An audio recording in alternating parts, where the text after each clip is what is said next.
कि आज का ये समय इस सदी का सबसे चैलेंजिंग समय है। आज एक और महीनों से दो देशों में युद्ध चल रहा है, तो वहीं दुनिया आर्थिक अस्थिरता से भी गुजर रही है। आतंकवाद और मजहबी उन्माद जैसे खतरे मानवता की आत्मा पर प्रहार कर रहे हैं। क्लाइमेट चेंज जैसी चुनौती पूरी मानवता के अस्तित्व पर आफत बनकर मंडरा रही है।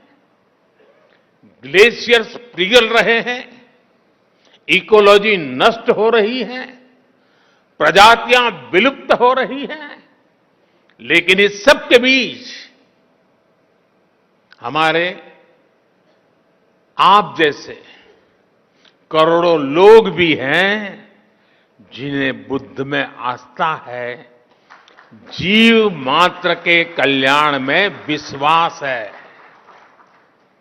ये उम्मीद, ये विश्वास ही इस धरती की सबसे बड़ी ताकत है।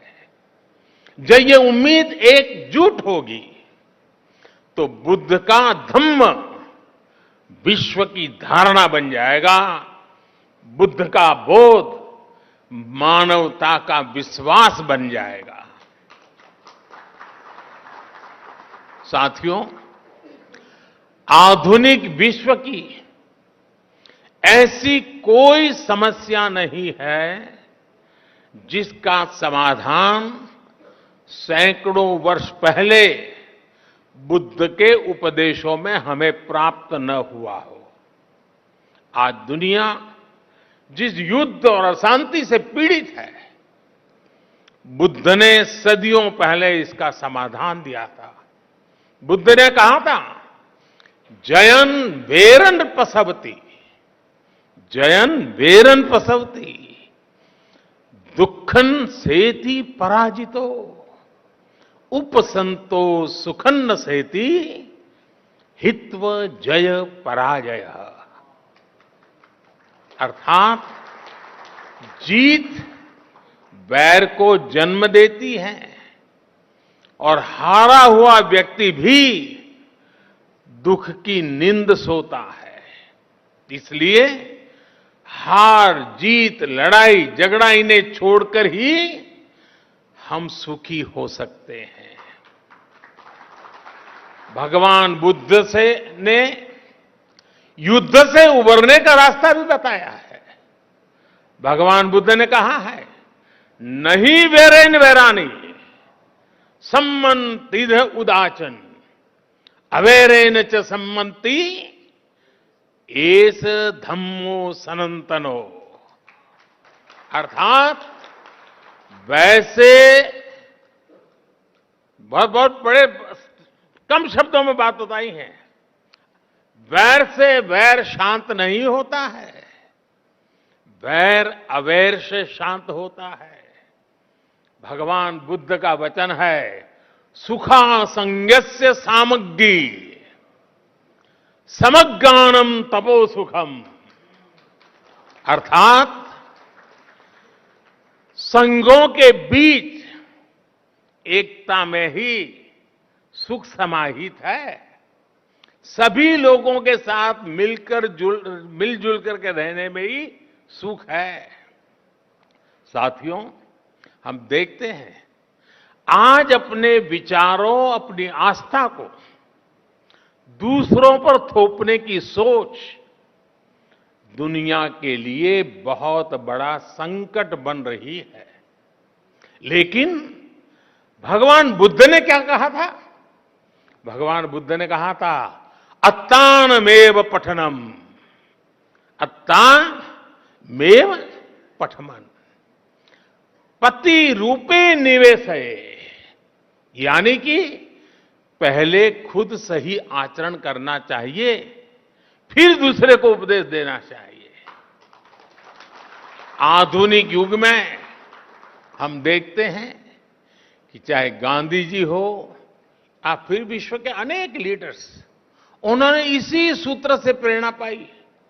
लेकिन हमें याद रखना है, बुद्ध सिर्फ इतने पर ही नहीं रुके थे। उन्होंने एक कदम आगे बढ़कर कहा था, अप्पदीपो भवः। यानी ये जो आगे का वाक्य है वही तो सबसे बड़ा आधार है, अप्पदीपो भवः। यानी अपना प्रकाश स्वयं बनो। आज अनेकों सवालों का उत्तर भगवान बुद्ध के इस उपदेश में ही समाहित है। इसलिए कुछ साल पहले संयुक्त राष्ट्र में मैंने गर्व के साथ कहा था कि भारत ने दुनिया को युद्ध नहीं, बुद्ध दिए हैं।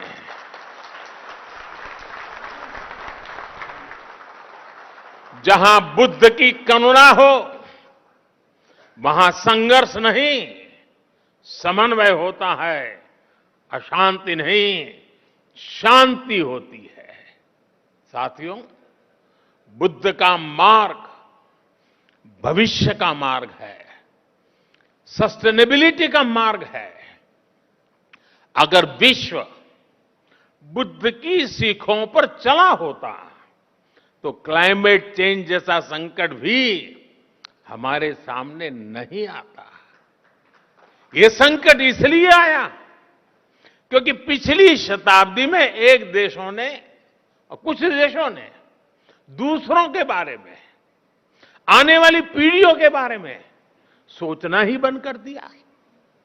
दशकों तक वो ये सोचते रहे कि प्रकृति से इस छेड़छाड़ का प्रभाव उनके ऊपर नहीं आएगा। वो देश इसे दूसरों के ऊपर ही डालते रहे। लेकिन भगवान बुद्ध ने धम्म पद में स्पष्ट रूप से कहा है कि जैसे बूंद बूंद पानी से घड़ा भर जाता है, वैसे ही लगातार की हुई गलतियां विनाश का कारण बन जाती है। मानवता को इस तरह सतर्क करने के बाद बुद्ध ने यह भी कहा कि अगर हम गलतियों को सुधारें, लगातार अच्छे काम करें, तो समस्याओं के समाधान भी मिलते हैं। माव मय्येथ पुण्यस, माव मय्येथ पुण्यस न मन तन आगमिष्यति उद बिंदु निपाते न उद कुंभोपि पुरति धीरो पुरति पुण्यस थोकम थोकमपि आचिनन। अर्थात किसी कर्म का फल मेरे पास नहीं आएगा, ये सोचकर पुण्य कर्म की अवहेलना न करें। बूंद बूंद पानी गिरने से घड़ा भर जाता है, ऐसे ही थोड़ा थोड़ा संचय करता हुआ धीर व्यक्ति पुण्य से भर जाता है। साथियों, हर व्यक्ति का हर काम किसी ना किसी रूप में धरती को प्रभावित कर रहा है। हमारी लाइफस्टाइल है, चाहे जो हो, हम जो भी पहनते हो, हम जो भी खाते हो, हम जिस भी साधन से यात्रा करते हो, हर बात का प्रभाव होता ही होता है, फर्क पड़ता ही पड़ता है।